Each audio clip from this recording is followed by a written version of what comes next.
O Evangelho de Jesus Cristo, escrito por João, é o evangelho mais intrigante. Ele possui a revelação mais importante a respeito da pessoa de Jesus.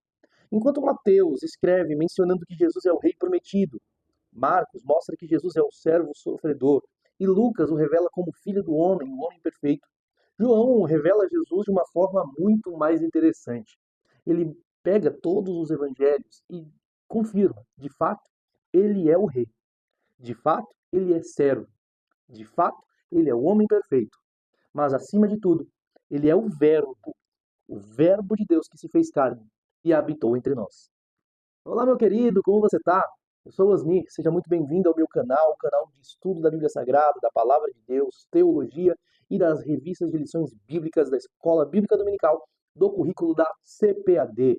Estamos começando com a graça de Deus mais um trimestre, o segundo trimestre de 2025, e o tema, o assunto deste trimestre é o Evangelho de João, sob o título E o Verbo se fez carne.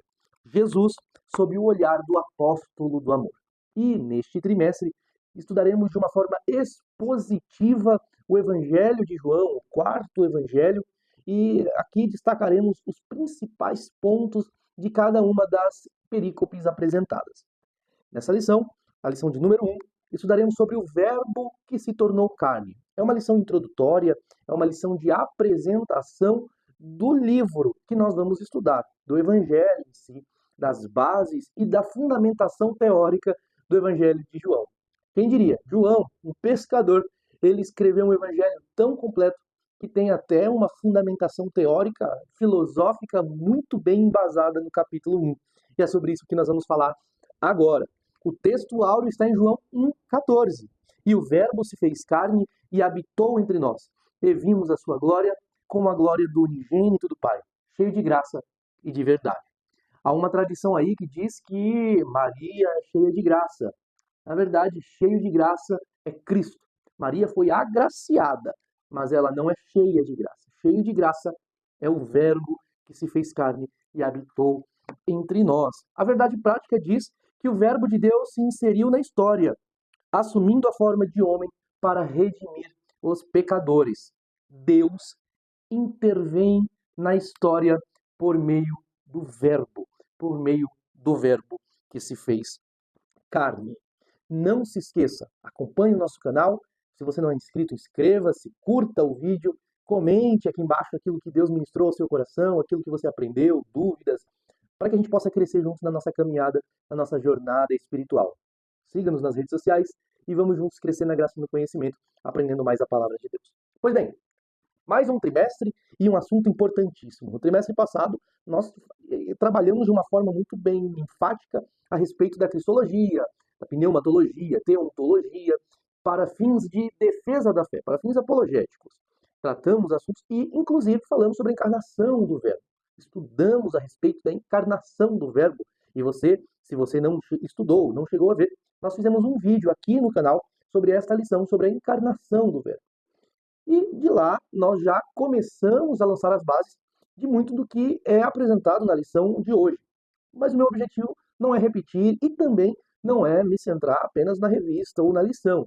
Eu quero aqui trazer uma conversa, um debate que possa servir de uma forma subsidiária para você que quer aprender mais sobre a palavra de Deus, sobre o assunto. Você quer se aprofundar e é por isso que nós estamos aqui. Pois bem, você pode assistir sobre a encarnação do Verbo no link que eu estou deixando aqui embaixo, na descrição deste vídeo e no comentário também, porque assim você pode acompanhar e se aprofundar no assunto. Quando nós falamos do Evangelho de João, que tem essa apresentação muito interessante, no princípio era o Verbo, ele começa falando sobre o Verbo, ele começa a falar sobre este Verbo que se fez carne. O Evangelho de João ele se destaca em relação aos outros evangelhos, que nós chamamos de evangelhos sinópticos, porque o evangelista, o apóstolo, ele claramente manifesta o seu compromisso em revelar a identidade divina de Jesus. João, como eu disse no começo, ele mostra Jesus como o Deus que se fez carne, o Deus que intervém na história humana. À medida que Mateus, mostra Jesus em relação aos judeus como o rei prometido, filho de Davi, Marcos mostra dentro de uma cultura extremamente servil, onde Havia muitos servos, muitos escravos, que Jesus ele é um servo sofredor, aquele que trabalha o tempo todo. E também nós vemos Lucas mostrando a humanidade plena, perfeita e exemplar da pessoa de Jesus. João mostra Jesus em todos esses aspectos, como rei, como servo, como homem perfeito e principalmente como Deus, o Deus que veio para intervir na história humana para redenção. E, portanto, João, com este propósito, com este objetivo, João ele não narra apenas os eventos da vida de Jesus. O Evangelho de João não é uma biografia, não tem como objetivo ser uma biografia sobre Cristo, mas é um trabalho teológico, uma fundamentação teológica da fé a respeito da pessoa de Cristo e toda a sua fundamentação da divindade de Jesus. Portanto, diferentemente dos evangelhos sinóticos, João, ele foca em Cristo na sua relação com o Pai. E, principalmente, o epicentro ministerial de Jesus em João é em Jerusalém. Mateus, Marcos e Lucas mostram-nos o epicentro do ministério de Jesus na Galileia, que foi onde Jesus ficou uma grande parte do seu ministério, na Galileia. João mostra Jesus começando seu ministério na Galileia, chamando os discípulos, realizando o primeiro milagre em Caná da Galileia, realizando o sermão lá em Cafarnaum após a multiplicação. Mostra sim Jesus na Galileia, mas o epicentro, o foco de João é mostrar Jesus em Jerusalém. Então ele mostra Jesus nas suas idas a Jerusalém no decorrer do seu ministério. E há eventos que João cita que não são citados pelos demais evangelistas, porque o epicentro ministerial para João é na Judéia. A critério, a título de curiosidade, a Galileia fica ao norte da atual Palestina, ao norte do território de Israel. Ao sul fica a Judéia, que é uma região mais alta, uma região até mais alta, principalmente Jerusalém, que é uma região alta, mas é uma descida seguindo o Rio Jordão e vindo do norte do Jordão a Galileia, descendo o Jordão, você sobe para a Judéia, você sobe para Jerusalém, e o epicentro ministerial de Jesus em João é Jerusalém. Amém? Então, desde o versículo 1, João estabelece alguns pontos. Primeiro, nós vemos o epicentro em Jerusalém. Segundo, nós vemos que João estabelece a eternidade e a divindade de Cristo como fatores determinantes do ministério de Jesus. O ministério de Jesus na Terra, ele foi determinado pela sua pré-existência, sua eternidade e pela sua divindade. Ele é Deus, sempre foi Deus e nunca deixou de ser Deus. E quando Deus se fez homem, ele revelou a glória de Deus à luz, como nós veremos mais adiante. Pois bem, o primeiro tópico da nossa revista, o Evangelho de João, ele trata sobre o livro, sobre a obra joanina, sobre o Evangelho. Então ele vai abordar a respeito da autoria, data, propósito e a natureza de Jesus nesta abertura para João. E o autor do Evangelho, a autoria do Evangelho, e eu acho isso até muito interessante, é uma pegadinha, porque o autor da Bíblia é o Espírito Santo, mas os escritores são homens. Então, quando a gente fala autor, não tem problema falar que é o João, né? É só uma provocação que eu estou fazendo aqui. Mas o Espírito Santo inspirou João. E quem é este João? Filho de Zebedeu. Possivelmente primo de Jesus. Possivelmente primo de Jesus, que era pescador. Ele era pescador, filho de pescador. Seu pai Zebedeu e seu irmão Tiago. Tiago e João eram os filhos de Zebedeu, chamados os filhos do trovão, ou Boanerges, como disse Marcos, aqueles que eram tempestuosos, eles eram pessoas até truculentas, pessoas muito fortes nos seus posicionamentos. Foi Tiago e João, por exemplo, que quando Jesus passou por Samaria, os samaritanos não queriam receber a Jesus, porque Jesus estava deixando escancarado a sua resolução para ir para Jerusalém. E aí eles falaram, não, por aqui você não passa, você não será bem recebido aqui. E aí eles falaram, olha, mestre, Tiago e João, o senhor não quer que a gente ore que nem Elias para que caia fogo do céu e queime esses homens? Ué, eram pessoas mais violentas, truculentas, ainda não sabiam qual era o propósito do seu ministério, qual era o espírito que estava por trás do ministério, que é o espírito de Jesus, o Espírito Santo que estava sobre Jesus. Eles ainda não entendiam que o poder de Deus não é um poder vingativo, não é um poder que veio para matar, para ferir, mas sim para salvar, para trazer salvação até mesmo aos samaritanos e a qualquer um que hoje é perseguidor do Evangelho, é perseguidor de Jesus Cristo. João era esse tipo de pessoa, tempestuoso, porém, o discípulo que Jesus amava. E perceba que ele era um homem que reclinava sua cabeça ao peito de Jesus. É um ato de extrema intimidade. Deitar a cabeça no ombro, amigos podem fazer, mas reclinar a cabeça no peito, somente quem tem um grau de intimidade muito mais alto. Ninguém pode deitar no meu peito. Não é qualquer pessoa que reclina a cabeça no meu peito. Minha esposa e meu filho podem fazer isso, reclinar a cabeça no meu peito. Porém, João reclinou a cabeça ao peito de Jesus. E eu gosto muito da minha imaginação pensar que João ouviu o coração de Jesus bater. E é por isso que é João que fala que Jesus, tendo amado seus discípulos, amou-os até o fim. O coração que bateu por amor à humanidade, a ponto de entregar sua própria vida numa cruz. Este coração, foi a este coração que João ouviu quando reclinou sua cabeça ao peito de Cristo. Olha a intimidade de João. E um homem que tem intimidade com Jesus, que num dia está pedindo para orar e cair fogo do céu e matar os samaritanos. No outro dia, está pedindo para se assentar à direita ou à esquerda, ele e o irmão, no trono, pedindo lugar de destaque. Posteriormente, quando ele escreve as epístolas, ele chama a igreja, ele chama os irmãos de filhinhos, do mesmo jeito que Jesus os chamou na última ceia, filhinhos. E esta lição é muito importante. Quando nós andamos com Jesus com intimidade, até o nosso linguajar muda, até o nosso jeito de falar muda. Este é o João que escreveu o Evangelho. Ele possivelmente escreveu estando em Éfeso. Ele foi para Éfeso, foi pastor da cidade de Éfeso e escreveu entre os anos 80 e 90 depois de Cristo, antes mesmo do Apocalipse. Ele era o pastor de Éfeso na época onde houve um crescimento absurdo da doutrina gnóstica, que negava a humanidade de Jesus, que negava que ele, Deus, veio em carne. E sobre isso nós estudamos no trimestre passado, no trimestre que se encerrou no último domingo. Mas nós estudamos sobre isso, sobre o gnosticismo como a heresia que nega a humanidade de Jesus. João era pastor de Éfeso neste período e vemos que havia essa preocupação, mesmo nas epístolas que foram escritas pelo mesmo período que o Evangelho. João ele enfatiza, olha, a todo aquele que disser que o Senhor Jesus não veio nascido em carne, esse tal é do anticristo. Você vê que ele já tinha essa veia, essa missão de refutar as heresias gnósticas. Amém? Portanto, este é o escritor, o autor do Evangelho de João. E qual o propósito que João tinha ao escrever o seu evangelho? Quando ele escreve o evangelho, ele mesmo determina, ele delimita o seu objetivo. E ele delimita no capítulo de número 20, lá no final, e no versículo de número 31. Lerei o 30 só para contextualizar, porque ele diz assim: Jesus, pois, operou também em presença de seus discípulos muitos outros sinais que não estão escritos neste livro. Versículo 31.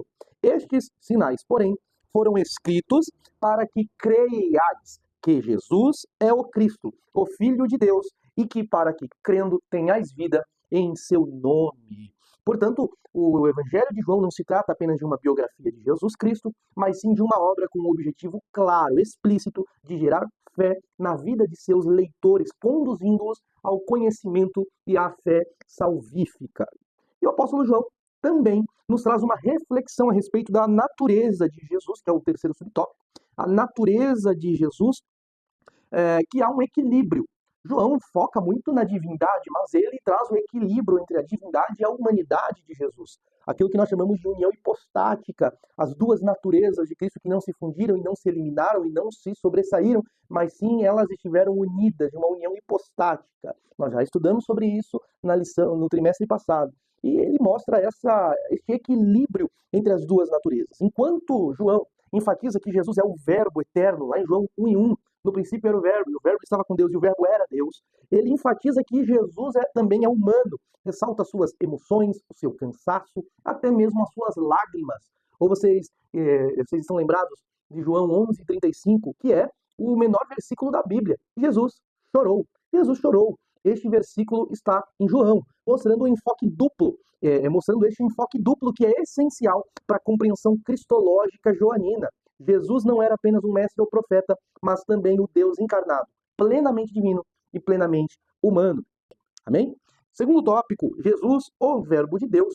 O nosso comentarista, pastor Elienay Cabral, ele cita que João, ele inicia o seu evangelho, o seu tratado, relembrando o primeiro livro da Bíblia, o livro do Gênesis, trazendo a ideia de princípio, no princípio, mostrando que a revelação de Cristo, a ação do Verbo, ela é anterior à fundação do mundo.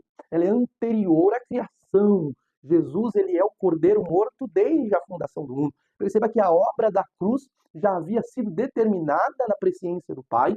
Isso nós já estudamos sobre a união, sobre a trindade econômica, a economia da trindade. Nós vemos que já foi previsto, já foi planejado na eternidade, já foi planejado por Deus, pelo Pai, antes da fundação do mundo, e Jesus é o Cordeiro morto desde a fundação do mundo, desde o princípio. E podemos traçar aqui alguns paralelos, porque em Gênesis nós vemos, no princípio, criou Deus os céus e a terra era sem forma e vazia, e havia trevas sobre a face do abismo. Nós vemos a presença de trevas, nós vemos a presença de Deus como Criador, nós vemos a palavra criadora, porque disse Deus, haja luz, e depois que Deus manda a palavra, a luz aparece. Em João capítulo 1 nós vemos, no princípio era o Verbo, e o Verbo estava com Deus, e o Verbo era Deus, ele estava no princípio com Deus. Ele, todas as coisas foram feitas por ele, e sem ele, nada do que foi feito se fez, e nele estava a vida, e a vida era a luz dos homens. Perceba que há este paralelo, a luz do Gênesis e a luz em João. Cristo está envolvido na criação e na manifestação da luz, porque ele é o Verbo criador. A palavra grega aqui é logos, que nós já estudamos também, mas eu quero enfatizar algumas coisas aqui, porque a expressão aqui é hologos, o verbo, e esta expressão é muito importante. Por que ela é importante? Porque aqui a expressão ela é usada principalmente nos dias do primeiro século, nos dias de João, nos dias de Jesus, era uma expressão usada amplamente na filosofia, Essa expressão, logos, é um dos termos mais densos e versáteis da filosofia e da teologia ocidental, sendo traduzida principalmente por palavra, razão e discurso. O logos ocupa um lugar no pensamento racional grego e, posteriormente, no contexto do cristianismo primitivo, ocupa um lugar central. Sua utilização varia de contexto para contexto, mas carrega sempre uma ideia de ordem, racionalidade e de estrutura. Logos, portanto, significa ordem, racionalidade, uma estrutura por trás da natureza, por trás do universo. E aí a gente percebe que há um princípio ordenador do universo dentro da filosofia grega. O universo ele tem uma ordem, e essa ordem é a lógica que sustenta tudo o que existe. E aí nós vemos que a expressão logos ela é polissêmica, e essa polissemia torna o termo logos extremamente atrativo para os filósofos, sobretudo os pré-socráticos. E é como nós vemos, por exemplo, Heráclito. Na filosofia pré-socrática, o termo foi usado por Heráclito pela primeira vez. Heráclito e Parmênides trataram a respeito do logos, mas Heráclito foi o que usou pela primeira vez. E ele mostra, segundo Heráclito, o logos é o princípio universal que governa todas as coisas. É a razão imutável por trás do fluxo constante da realidade. Eu vou citar aqui um livro, que são citações dos fragmentos de Heráclito. Eu traduzi do espanhol, então pode ser que não esteja muito bom. Eu fiz uma tradução livre, direta, mas diz mais ou menos assim.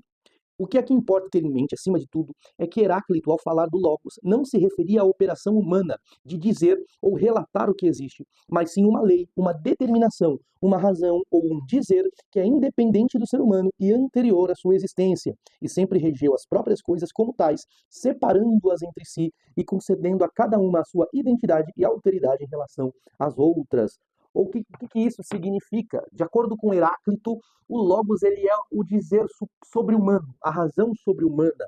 Por exemplo, nós podemos afirmar, dar nome às coisas, nós podemos afirmar as coisas, tentar explicar racionalmente as coisas do universo. É isso que a ciência busca fazer, é isso que a filosofia busca fazer, as ciências humanas exatas. Elas buscam trazer uma razão, uma explicação racional para as coisas. Porém, isso não é o logos. Isso não é o logos. Essas afirmações científicas, filosóficas, não são a razão logos. O logos está acima. Portanto, é algo superior ao ser humano. É uma ordem universal que supera, está acima de toda a humanidade. É antes do ser humano. É uma ordem que governa todas as coisas. Porém, essa ordem não é pessoal. É uma ordem impessoal. Um exemplo aqui é o que faz o inverno ser inverno, o que faz a juventude ser juventude, o que faz ser o homem, o animal, é o logos. E nós, como seres humanos, podemos explicar. Por exemplo, eu posso explicar o inverno, Eu explico o inverno, é uma estação do ano, uma estação fria do ano, e aí a gente já pode, cada um dentro da sua área, explicar a temperatura cai por causa disso, por causa daquilo, questão da translação, da rotação, e enfim, vai explicando o solstício de inverno, como que começa, tal, a gente vai dando todas as explicações. Porém, essas explicações não são o Logos.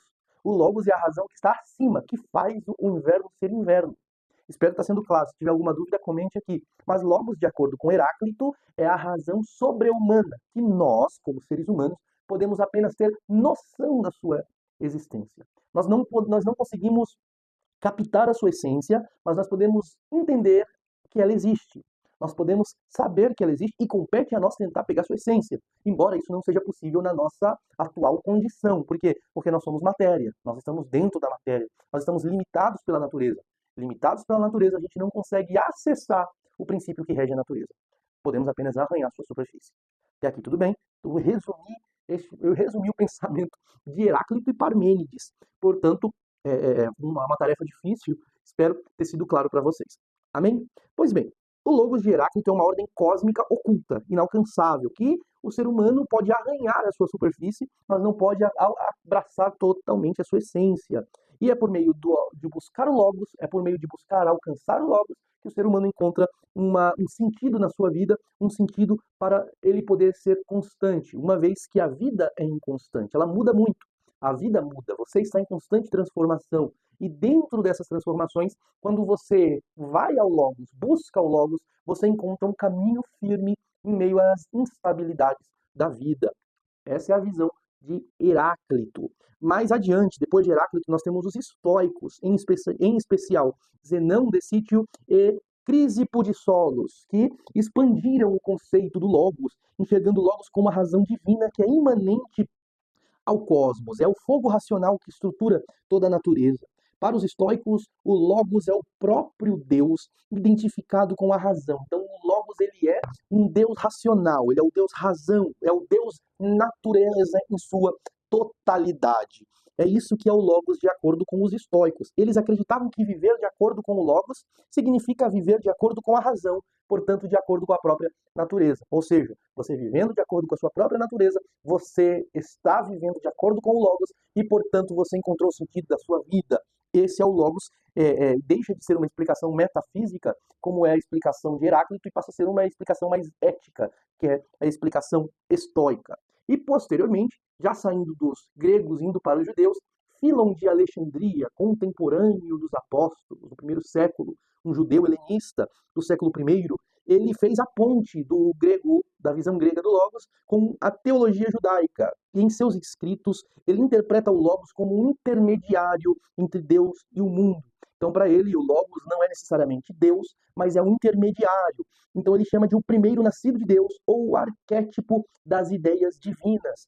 Essa abordagem teve uma forte influência na cultura cristã do primeiro século, porque a partir daí começou a ser trabalhada a teologia do verbo como mediador entre Deus e o homem, mas puxando da pessoa divina. É uma pessoa divina. Portanto, entretanto, o Logos, segundo Filon, não se trata de um ser pessoal, mas sim de uma inteligência divina na ação da realidade das coisas. De acordo com Filon de Alexandria, portanto, o Logos é um mediador entre Deus e a natureza, mas não é uma pessoa, mas sim uma força ativa, uma inteligência em atividade.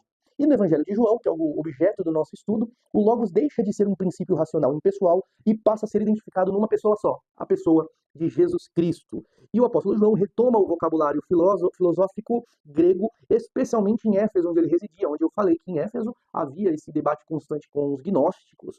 E ele mostra que este verbo, sendo uma pessoa, ele é o mediador entre Deus e o homem, entre Deus e a natureza, ele é o princípio que rege, ele é o criador de todas as coisas, mas acima de tudo ele é uma pessoa e ele se fez carne, ele veio para habitar no meio dos homens. A razão que criou e dá vida e ordem ao universo não é um conceito abstrato, mas é o Deus que se fez carne. Portanto, para o cristianismo, Jesus Cristo é o Logos eterno e não apenas um reflexo da razão divina, mas sim o próprio Deus em essência, o qual comunica e revela a verdade em sua plenitude. Amém? Eu sei que está sendo muito teórico aqui, eu estou tentando ser o mais prático possível, o mais simples possível, por isso eu quero resumir. Resumidamente, para os gregos, o Logos é a razão cósmica, o princípio que rege e governa todas as coisas. Para os judeus helenistas, a palavra de Deus era ativa na criação e na revelação. O Logos era a palavra que é a razão, a inteligência de Deus que operou na criação. E João, ele pega um pouco daqui e pega um pouco dali, falando, vocês não entenderam direito, eu vou explicar para vocês o que aconteceu.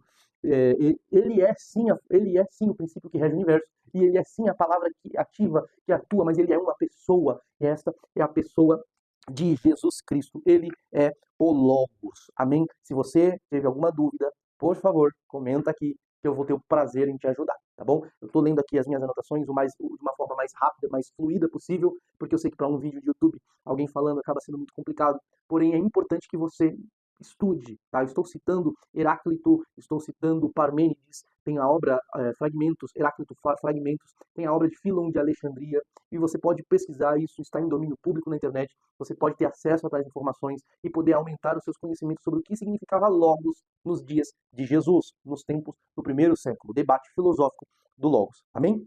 O terceiro tópico, a encarnação do Verbo, nós vamos ver aqui que o Verbo se fez carne e habitou entre nós, versículo 14 de João, capítulo 1.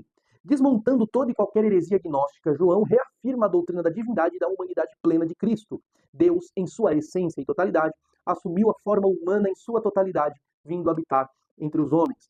A palavra grega para habitou, quando ele fala habitou entre nós, no versículo 14, é eskenosen, que literalmente significa tabernaculou, ou seja, ele montou o seu tabernáculo e habitou no meio dos homens, ou habitou entre nós, remetendo à ideia do tabernáculo no deserto feito por Moisés, por meio do qual Deus habitava no meio do povo de Israel. Assim como Deus se manifestava aos homens no tabernáculo de Moisés, agora ele se revela pessoalmente na pessoa de Cristo. Ele é o tabernáculo de Deus, o corpo dele é o tabernáculo de Deus, onde o que era para ser um símbolo, o que foi um símbolo no Antigo Testamento, agora toma a sua verdadeira forma, a sua forma real, por meio da encarnação do Verbo. Essa revelação do Verbo por meio da encarnação trouxe luz ao mundo. Quando o Verbo veio em forma humana, a palavra veio à terra em forma humana, foi materializada. Quando a palavra se materializou, veio a luz. Por isso que João 1, versículos 4 e 5 fala, a vida estava nele e a vida era a luz dos homens. A luz representa a revelação de Deus e a vida eterna, ao passo que as trevas representam o pecado e a morte. Essa mesma distinção é vista claramente em Gênesis, como eu citei lá em Gênesis 1, 4 e 5, quando Deus faz separação entre luz e trevas. Jesus veio e ele mostrou a luz e separou luz das trevas. Mesmo o próprio Deus, o Verbo, está se revelando. E aqui a gente precisa enfatizar. Por quê? Porque quando Deus cria a luz em Gênesis, ele separa a luz de trevas. Quando Jesus, o Verbo, veio em carne, ele separou a luz das trevas. A luz é a revelação de Deus, é a palavra e a vida eterna, e as trevas é o pecado e a morte eterna. Então Jesus separa, olha, está aqui a vida, está aqui a morte. Mas mesmo assim, mesmo ele revelando a luz, teve gente que preferiu as trevas. Por isso que João fala, ele veio para o que era seu, mas os seus não o receberam. Mas todos aqueles que receberam, deu-lhes o direito de serem feitos filhos de Deus. Perceba, ele mostrou a luz, mas mesmo assim houve quem preferiu trevas. Ele mostrou a vida eterna, mas houve quem preferiu a morte eterna. E é aqui que está o grande ponto. Ao optarmos, ao escolhermos, ao crermos em Jesus Cristo, nós estamos escolhendo a luz. Ao escolhermos Jesus como nosso Senhor e Salvador da nossa vida, nós estamos escolhendo a luz, mas não escolhê-lo é optar pelas trevas. E isso não significa que isso é obra humana, afinal de contas, isso é obra de Deus. João escreveu, na primeira epístola, primeira de João, capítulo 3, versículo 1, dizendo, vejam que grande amor tem o Pai nos concedido, a ponto de sermos chamados filhos de Deus. E se de fato somos filhos de Deus. Por essa razão o mundo não nos conhece, porque não o conheceu. O mundo está nas trevas, mas nós estamos na luz porque nós somos filhos porque estamos na luz porque somos filhos. Perceba, se nós estamos na luz porque nós andamos em Cristo, crendo em Cristo, nós fomos feitos filhos por causa de Cristo, por amor. Foi o amor de Deus que nos tornou filhos, porque ele nos mostrou a luz e nós aceitamos a luz. E este amor nos fez filhos. A filiação é resultado do amor de Deus pela humanidade e não pelas obras humanas que possam ter sido realizadas em busca dessa filiação. Não há nada que o homem faça que o torne filho. É o amor de Deus. A isso nós chamamos graça. E é por isso que João fala, a lei veio por Moisés, mas a graça e a verdade por meio de Jesus Cristo. Isso está aqui em João, capítulo de número 1 e versículo de número 17. Porque a lei foi dada por Moisés, a graça e a verdade vieram por meio de Jesus Cristo. Veio a luz, veio a graça, veio a verdade e veio o amor que nos torna filhos. Portanto, o Evangelho de João é um tratado único que apresenta o Senhor Jesus como o Verbo. a manifestação plena da glória de Deus. Através da encarnação, Jesus revelou a glória do Pai ao mundo, trazendo luz àqueles que habitavam em trevas. A divindade de Jesus Cristo é inquestionável no Evangelho de João, assim como também o é a sua humanidade.